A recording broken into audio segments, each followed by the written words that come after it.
أعوذ بالله من الشيطان الرجيم. بسم الله الرحمن الرحيم. الحمد لله الذي هدانا لهذا وما كنا لنهتدي لولا أن هدانا الله.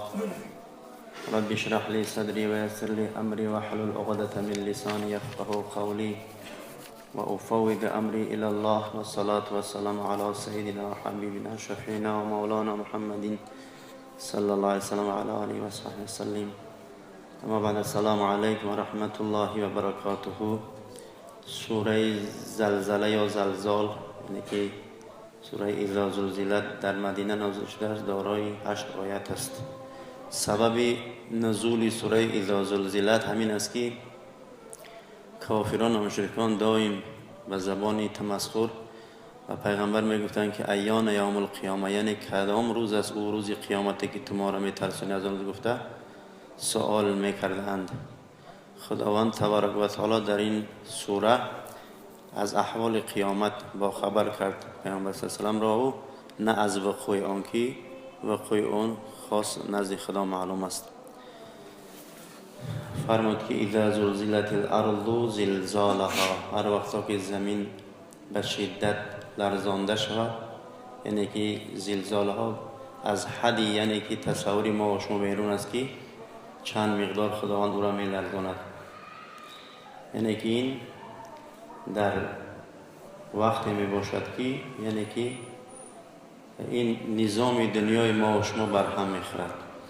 و در سوره دیگر از احوال همین روز قیامت می فرماید در سوره حج که استعیذ بالله یا ایها الناس اتقوا ربکم ان زلزلة الساعة شیء عظیم یوم ترونها تذهل كل مرضعة عما ارضعت وتضع كل ذات حمل حملها وترى الناس سكارى وما هم بسكارى ولكن عذاب الله شدید. خداوند در این آیه در سوره حج می‌فرماید که ای مردم، یعنی که انسان ها، ای مردم بترسید از پروردگارتان، زیرا اینکه زلزله ساعت یعنی روز قیامت بسیار یک چیزی بزرگ و دهشتناک است.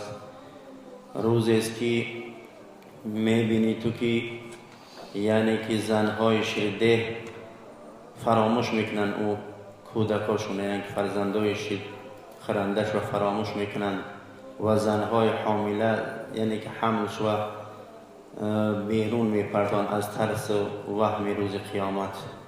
و تر الناس سکارا، و میبینی مردم مست هستند، و ما هم بسکارا، یعنی که اونها مستی از شراب و دیوانگی نیستند، ولکن عذاب الله شدید، یعنی که لکن عذاب خداوند بسیار شدید است.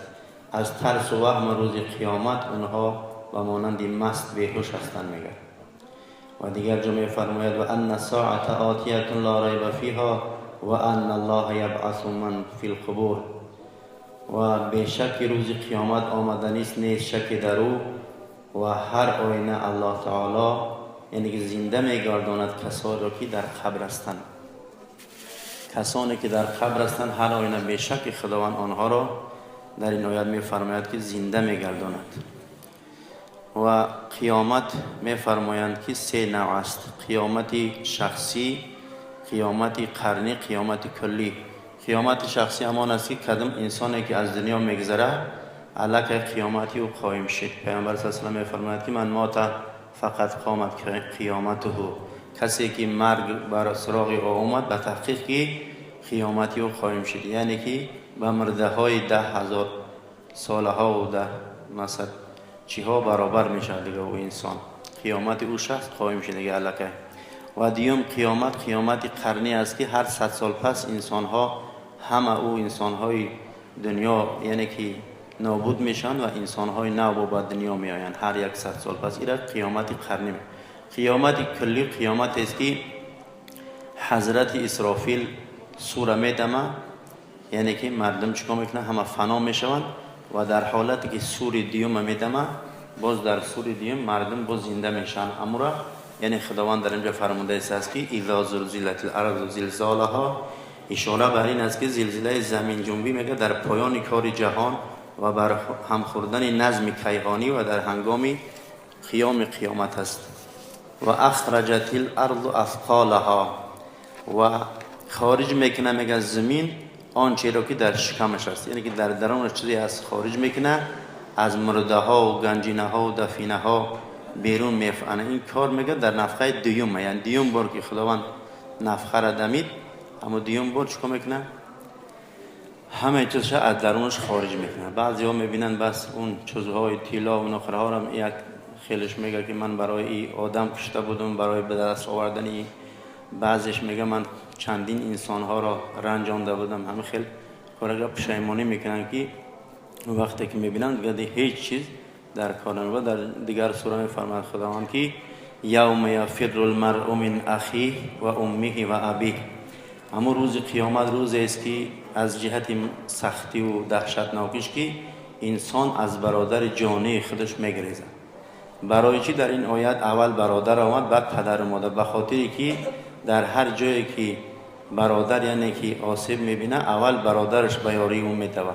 به همین خاطر یوم یفر المرء من اخیه، یعنی روز قیامت روزی است که میگریزه انسان از برادر جانی خودش، از برادری که دائم مشفقش بوده با همراهش بود، از اون میگریزه. و امه و ابیه، و از پدر و از مادر خودش میگریزه. و صاحبته و بنی، و از زن و فرزندای خودش میگریزه. و انسان به خاطر چی؟ مبادا که او از من یک ثواب گفته طلب کنه، برای خاطر از ترس و وهم جان خودش میگریزه برای روز مشکلات. لکل امرئ یومئذ شأن یغنی، هر یک انسان یک یعنی گویا که یک کار وزنی در پیش خودش هست که از جهت حمود دیگه با یعنی که احوال دیگر رو پرداخت نمیتونه. که پیامبر صلی الله علیه و آله یک زن سوال داد که او روز ما برهنه ما محشور میشویم، آیا عورت همدیگر را میبینه؟ یک شرمندگی است. گفته پیامبر گفت که ما اوجا نمیتونیم تا حتی از او حول و دهشت حراس او روزی سخت نمیتونیم همدیگر را بیان دیدن همدیگر فرصت نمیایم. گفته همه خیلی جواب شد. و قال الانسان ما لها، و در اون روز قیامت وقتی که زمین لرزی میشه و در حادثه ها میشه، انسان کافر یعنی که سوال میکنه که چی شده باشه این زمینه که خیلی یعنی که همه چیزی خودش بیرون برآورد. گفته هم خیلی سوال میکنه، زیرا که میگه مردم کسایی هستن که در اون حالتی که زمین لرزی میشه و قیامت به وقوع میاد، کسایی هستن در خانهشان، کسای دیگر هستند در بازارها، و کسای در حضر، کسای در سفر، کسای در مسجد هستند، کسای میگه در میخانه، همه به احوال پراکنده هستند. و قال الانسان ما لها یومئذ تحدث اخبارها. انا روز قیامت میگه روزی است که یعنی خبر میدهد زمین خبرهای خودشو، یعنی خبر میدهد زمین اخبار، یعنی خبر میدهد اخبار را میدهد. که پیامبر میفرماید آیا میدونه که زمین چی خبر میدهد؟ اصحاب گفتن که خدا رسول داناتر است.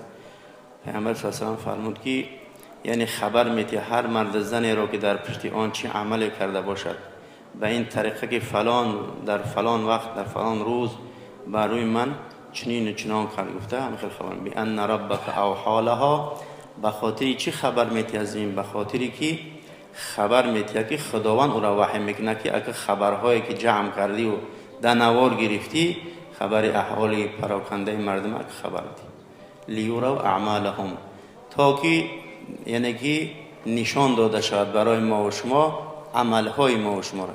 یعنی هر عملی که ما کرده باشیم مانند که در اکران تلویزیون است، هم خیلی نشان میتن ما را که شما فلان روز در فلان جا، به خاطری که کسی از او دیگه منکر شدن، نه از عمل نیک منکر شدن میتونیم، نه از عمل بد.